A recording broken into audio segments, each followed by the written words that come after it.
D'ailleurs, vous croyez qu'il va encore se battre ou pas avant la fin de l'œuvre? Si Sengoku lui demande, peut-être. Je dirais même si Sengoku lui ordonne. Oh là là. Oui, Oh là oui. là. Et je dirais même si Tsuru le convoque. Ah oui, parce que n'oublions pas que, niveau Yonko pas niveau Yonko, cet homme restait un Shishibukai. Hein.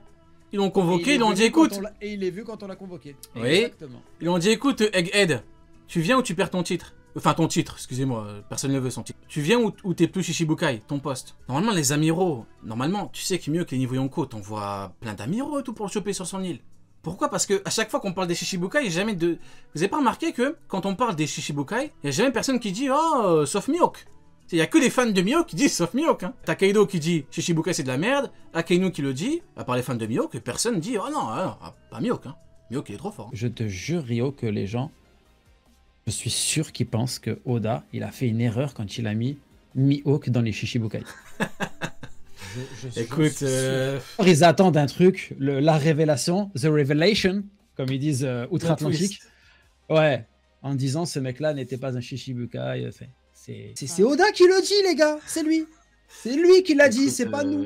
Je sais pas, moi, le cas de Mihawk me fera toujours rire, hein, parce que quand on parle de combat, honnêtement, quand on parle de niveau, en premier lieu, on parle de quoi? De combat. Quand je parle de palmarès, je dis il a pas de palmarès. On me dit ouais, mais comme Dragon. Sauf que 1, Dragon son second c'est Sabo, et 2, Dragon ne s'est pas fait stopper par Jose, Vista ou Crocodile.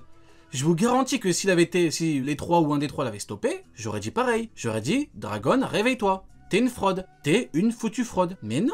Ah non, Mihawk, tout le monde l'arrête, tout le monde s'en fout de son titre. C'est bizarre quand même. C'est bizarre, personne veut le titre. À part Zoro parce que c'est un truc d'enfant. Enfin, un truc d'enfant, excusez-moi. Pas un truc d'enfant, mais si, un truc d'enfant en vrai. Il voulait être meilleur épéiste du monde avec Queen à l'époque. Si. On dirait quand t'étais enfant, tu dis ouais, je veux être astronaute. Tu vois? Non, c'est bon, tu t'es réveillé, au bout d'un moment, t'es un homme, tu dis non, je sais pas ça finalement. C'est qu'un exemple, en mode, quand t'es petit, tu dis je veux être ça, au final tu grandis, tu dis oh, en fait j'ai dit ça quand j'étais petit, tu vois. Mais non, réveille-toi, réveillez-vous. Ouais, tu voulais dire? Tu penses qu'il n'y a pas un parallélisme dans le sens où Luffy, son but c'est de devenir roi des pirates, et que Zoro, son but c'est de devenir meilleur épéiste? Voilà pourquoi l'auteur fait bien les choses, hein, comme dirait mon cher Silas. Roi des enfers, roi des ténèbres, Rayleigh Zoro. Ah ouais, roi des enfers. Honnêtement, faut être honnête 2 minutes, comme je l'ai déjà dit, s'il avait battu King et qu'il avait dit, au lieu de roi des enfers, meilleur épéiste au monde, j'aurais dit, il n'y a pas de débat en fait. Parce que même à la base, King il a une épée. Donc c'est quoi le postulat de base? Tu peux te dire, King il a une épée, c'est un épéiste, Mihawk il est au-dessus. Mais non, même ça l'auteur il l'a pas laissé pour eux. Hein.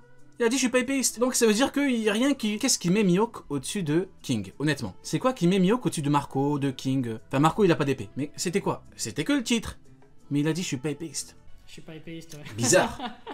Tu sais mon cher, je fonce. On a tous des rêves. Hein. Vas-y, c'est pas donne ta théorie. J'avais une théorie aussi, Allez. attention. Allez, on instant va les parler, théorie, hein. que tout le monde écoute s'il vous plaît. Que les tout le gens monde écoutent écoute. la théorie. Parce Que tout le monde se taise. S'il vous plaît, instant théorie. Dis-nous tout. Ouais, moi ma théorie c'est que Mihawk en fait c'était le second de Shanks. C'est son premier commandant. Vous y croyez ou pas? Ben non, parce qu'autrement on l'aurait vu dans les flashbacks de quand Luffy est petit. Parce que Ouais, moi je trouve avec- qu'il y a un ouais, parallèle avec entre l'équipage. l'équipage. Moi je trouve qu'il y a un parallèle entre l'équipage de Luffy et celui de Shanks. Parce que tu vois, entre Luffy et Shanks, tu vois, il y a une espèce de parallèle. C'est celui qui hérite du chapeau de paille. T'as Zoro et les meilleurs épéistes, tu vois, ça fait que c'est le premier commandant. L'homme le plus intelligent de chez Ben Beckman, c'est l'équivalent de Sanji pour moi, tu vois. Pour moi, il y a un parallèle. Après, j'ai envie de te dire, de ce qu'on sait de Shanks et Mihawk, ils combattaient, il y avait une rivalité et tout à l'époque. Mais en fait, tu peux pas être le rival de ton second ou d'un mec de ton équipage, quoi. Bah si, Sanji et Zoro, ils sont bien rivaux. Ouais, mais on parle pas du capitaine, là. Est-ce que Luffy peut être le rival de Zoro?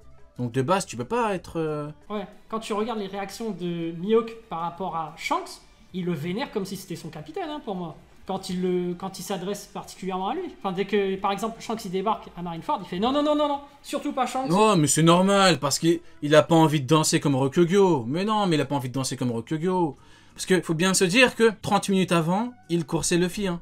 Shanks a perdu un bras pour Luffy. Mihawk voulait tuer Luffy. Non, mais faut dire la vérité, Mihawk c'est chaud. Il lui ramène la prime. Il sait qu'il a perdu un bras pour lui, et il veut tuer Luffy. Mais s'il était resté, que Sengoku dit je n'ai rien à foutre en combat, Et Shanks, je suis sûr qu'il commence par Mihawk. Je suis sûr que Dakidero c'est mieux qu'il le fait danser.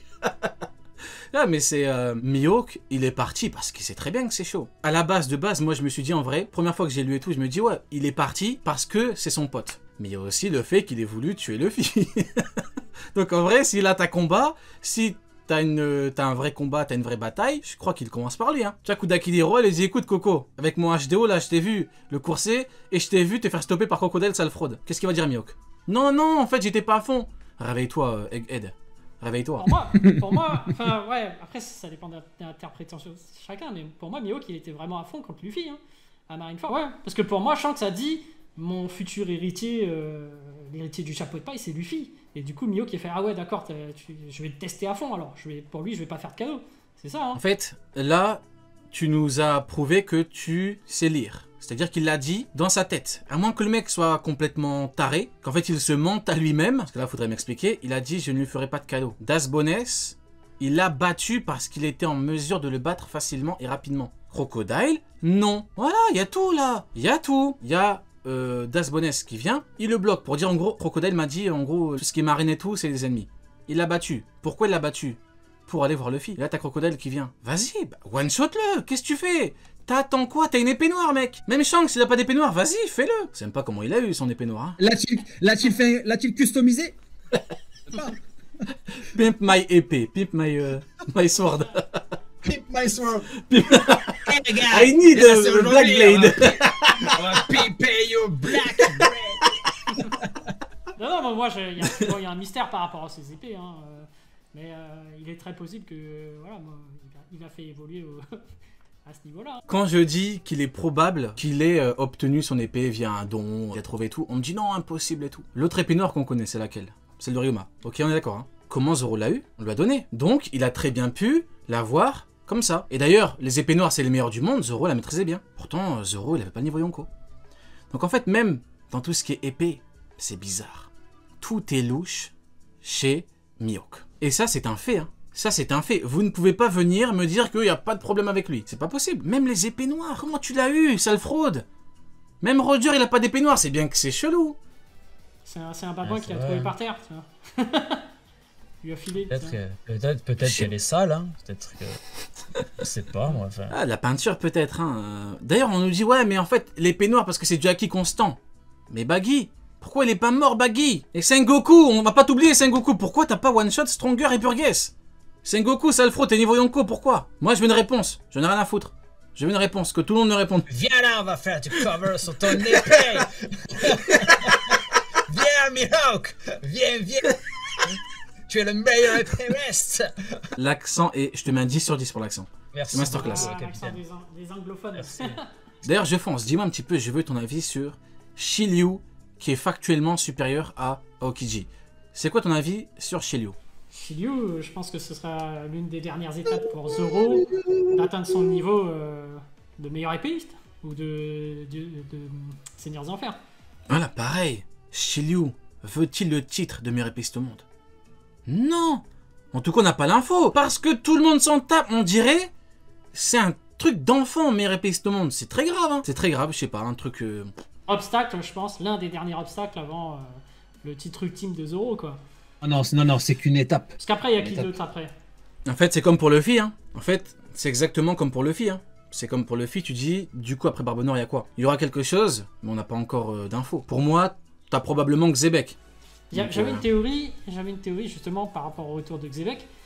Aïe, la théorie, on rentre dans les théories. Je suis d'accord qu'il va revenir, hein. Bon, ça reste théorique. Mais moi, je pense que c'est Big Mom et Kaido qui vont aller le chercher. Et je pense qu'ils sont toujours en vie. Du coup, ce serait son ancien équipage. Et l'une des dernières étapes, justement, pour l'équipe des Mugiwara, pour atteindre l'ultime niveau d'un équipage de Roi des Pirates, bah, c'est que Luffy bat Xebec et que carrément Zoro bat Kaido. Hein. Je pense qu'on peut pimp ta théorie. C'est-à-dire que on la prend et on modifie un petit peu pour avoir un truc... voilà, c'est-à-dire que t'as dit Kaido et Big Mom. Vu que Kaido et Big Mom, logiquement, ce serait un petit peu répétitif de les revoir et tout, c'est un petit peu compliqué. On a comme info que d'autres d'anciens membres de Xebec sont encore vivants, dont Ochoku, Barbe Noire l'a battu entre-temps. Donc peut-être que c'est d'autres membres encore vivants qui vont le ramener. Pas forcément Kaido et Big Mom. Là, je pimpe un petit peu ta théorie. Tu fais bien, Rio. Tu fais bien. On a notre cher Neil qui est dans le chat qui dit que Big Mom et Kaido sont morts.